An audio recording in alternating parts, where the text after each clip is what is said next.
It all began with a phone call, just an ordinary Tuesday evening. I sat at the kitchen table, quietly having dinner alone, something that had become routine lately since she often worked late. I didn't think much of it. Nothing felt out of the ordinary. But then, my phone buzzed on the table. The name that popped up on the screen wasn't mine. It wasn't someone from her job either. It was a name I didn't recognize. She never let her phone out of sight. It was always locked, always guarded. Still, I tried to shake off the unease creeping up my spine. Maybe I was overthinking it. Maybe it was harmless. But then I saw the message. I miss you. Can't wait to see you tonight. Simple. Innocent, maybe, to someone else. But not to me. Those words weren't mine. They weren't meant for me. That was all I needed. I didn't care about the rest. I didn't scroll for more messages. I didn't need to see further proof. My chest tightened, a hollow sensation building in my core. I stared at the screen, frozen, holding my breath like maybe it could smother the truth I had just uncovered. Still, I didn't confront her right away. When she finally got home, we ate in silence. The atmosphere was heavy, unspoken tension thick in the air. She kept glancing at her phone, like it held secrets I wasn't meant to know. I wanted to question her. I wanted to shout, to demand answers. But I didn't.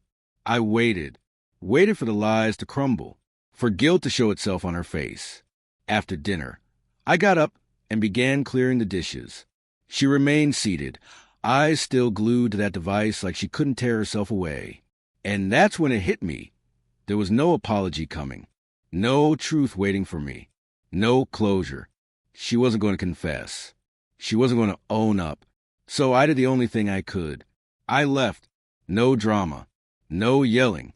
I simply picked up my jacket, grabbed my keys, and walked out without uttering a word. And for the first time in months, I felt the impact of my own choice. I wasn't going to let her pull me deeper into a life that had been built on deceit. I refused to play the supporting role in someone else's secret life. The place I found was modest, small, unadorned, but it was mine. And in that tiny apartment, I found something else, freedom.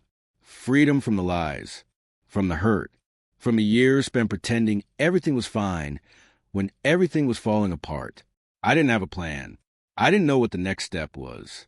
But I knew staying wasn't an option. Not with her. Not in that house.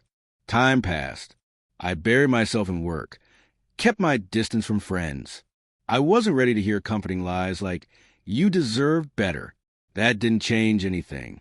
What I deserved didn't matter anymore. What mattered was that I had finally broken free of the betrayal. And then the calls began. At first, I let them go to voicemail. I didn't want to hear her explanations, but the calls turned to messages. And the messages became pleas. "We need to talk. Please, let me explain. I never meant to hurt you." I read every single one. I couldn't help it. Part of me needed to see if she felt remorse, if she regretted it, if the apology I never heard would finally come. Still, I didn't reply. Not right away. Then, about 2 weeks later, I was sitting on my couch, absent-mindedly flipping through a magazine, when I heard a knock at the door. At first, I assumed it was a delivery or maybe the wrong address. But then I heard her voice. "Please, open up. I need to talk to you." I didn't move. I stayed still, hoping silence would send her away. But she knocked again, this time harder, and then she said something that made my heart pause. "I've been waiting for you to come back."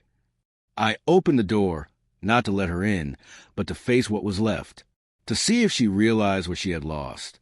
She stood there, looking smaller than I remembered. Her eyes were puffy, makeup streaked, and her hands shook as she tried to hold herself together. "I'm sorry," she whispered, voice breaking. "I know I don't deserve your forgiveness, but I need you to hear how sorry I am. I never meant for this to happen. Please give me a chance to make it right." I didn't know what to say. Part of me still felt something for her. Maybe I wanted to believe she could change. But that feeling was slipping away. The truth was already out there, and I couldn't unsee it. She had betrayed me. She had chosen someone else. And that was something I couldn't erase. She stepped closer, trying to close the gap between us. Her tears were real, but they couldn't undo the damage. I saw it all in her eyes. Pain, yes, but also fear. Not of losing me out of love, but out of losing the life I gave her. She didn't miss me. She missed the comfort I provided. She didn't stay because she loved me. She stayed because it was easier. I stared at her, searching for even a flicker of what I used to feel. But there was nothing, just emptiness. I don't know if I can forgive you. I finally said, my tone calm but cold. You don't get to come back just because you're sorry. You didn't fight for me when it mattered. She didn't argue. She didn't beg. She just stood there, shoulders sagging, silent. I think it's too late, I whispered. Then I gently closed the door. For good. You don't find closure in the person who broke you. You find it in your choice to walk away. Because sometimes it's not about them realizing what they lost. It's about you finally realizing you never needed them to begin with.